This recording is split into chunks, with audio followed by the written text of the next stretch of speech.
Just like people register to become Christian or Buddhist, but they don't even practice anything.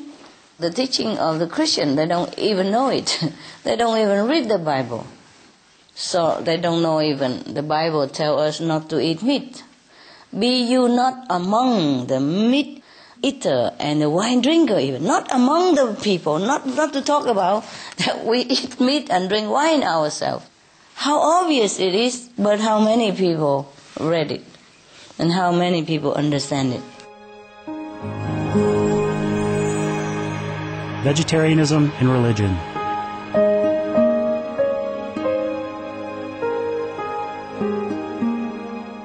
The Baha'i Faith. Regarding the eating of animal flesh and abstinence therefrom, know thou of a certainty that in the beginning of creation God determined the food of every living being, and to eat contrary to that determination is not approved. Selections from the Baha'i writings of some aspects of health and healing. Buddhism. All meats eaten by living beings are of their own relatives. Lankavatara Sutra. Gaudai, the most important thing is to stop killing, because animals also have souls and understand like humans. If we kill and eat them, then we owe them a blood debt. Teachings of the Saints. Christianity. Meats for the belly, and the belly for meats, but God shall destroy both it and them. Holy Bible. And while the flesh was yet between their teeth, ere it was chewed, the wrath of the Lord was kindled against the people, and the Lord smote the people with a very great plague. Holy Bible. Confucianism. All men have a mind which cannot bear to see the sufferings of others. The superior man, having seen the animals alive, cannot bear to see them die. Having heard their dying cries, he cannot bear to eat their flesh. Mencius. Essenes. I am come to end the sacrifices and feasts of blood, and if ye cease not offering and eating of flesh and blood, the wrath of God shall not cease from you. Gospel of the Holy 12. Hinduism. Since you cannot bring killed animals back to life, you are responsible for killing them. Therefore you are going to hell. There is no way for your deliverance. Adilila. He who desires to augment his own flesh by eating the flesh of other creatures lives in misery in whatever species he may take his birth. Mahabharata anew. Islam. Allah will not give mercy to anyone except those who give mercy to other creatures. Hadith. Do not allow your stomachs to become graveyards of animals. Hadith. Jainism. A true monk should not accept such food and drink as has been especially prepared for him involving the slaughter of living beings. Sutra Kritanga. Judaism. And whatsoever man there be of the house of Israel, or of the strangers that sojourn among you, that eateth any manner of blood, I will even set my face against that soul that eateth blood, and will cut him off from among his people. Holy Bible. Blood meaning flesh. Sikhism. Those mortals who consume marijuana, flesh and wine, no matter what pilgrimages, fasts and rituals they follow, they will all go to hell. Guru Granth Sahib. Taoism. Do not go into the mountain to catch birds and nets, nor to the water to poison fishes and minnows. Do not butcher the ox that plows your field, tract of the quiet way.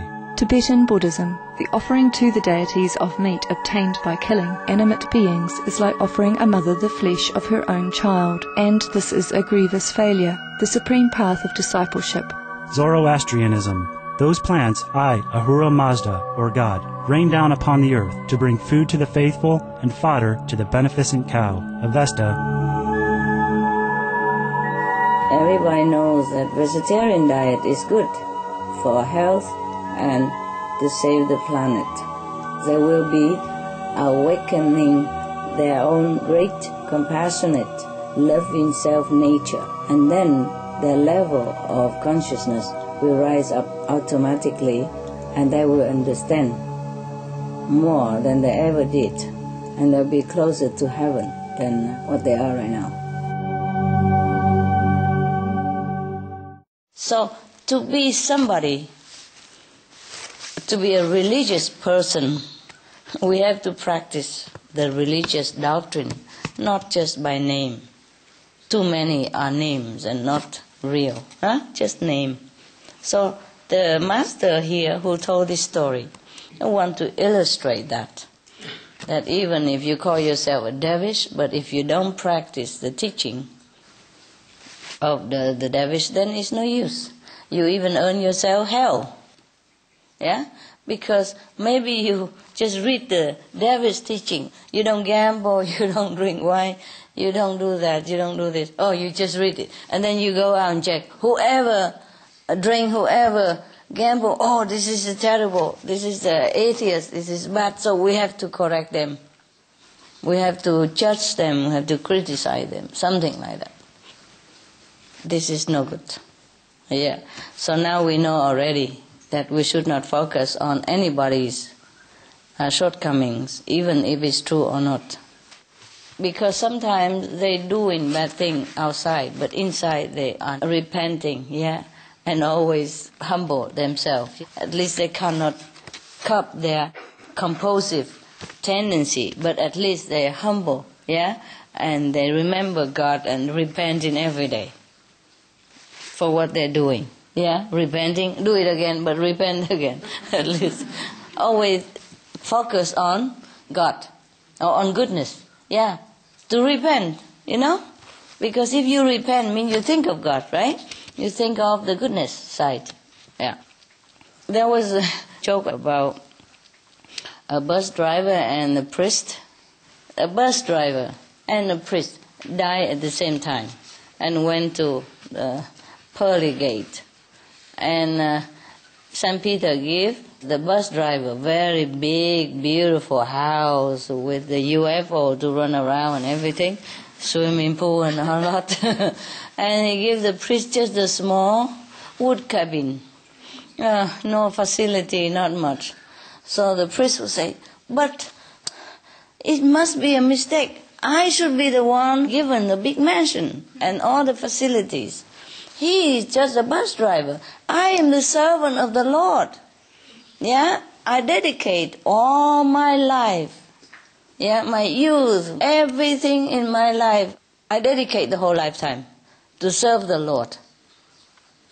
How come you give me such a small little wood house and the bus driver such a big mansion with UFO to fly around back to Earth to visit even? Just a joke. I'm not sure if they have UFO up there. I'm not sure if they even need UFO. Okay. So now, St. Peter said, yeah, you are the priest, but every time you preach a sermon in the church, everybody went to sleep. And whenever the bus driver drive his bus, everybody pray.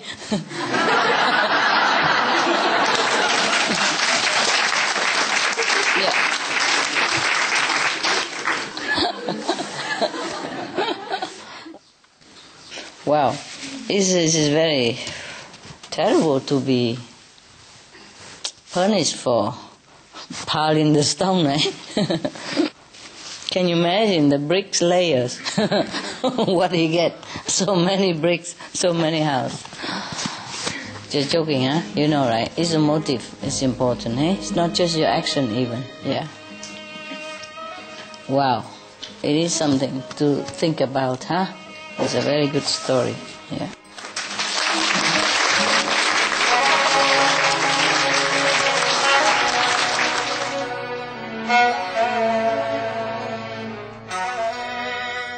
It was a pleasure to have you with us today for Between Master and Disciples. Animal World, Our Co-Inhabitants, is up next, right after Noteworthy News, here on Supreme Master Television. May Providence grace your life with tranquility and divine love.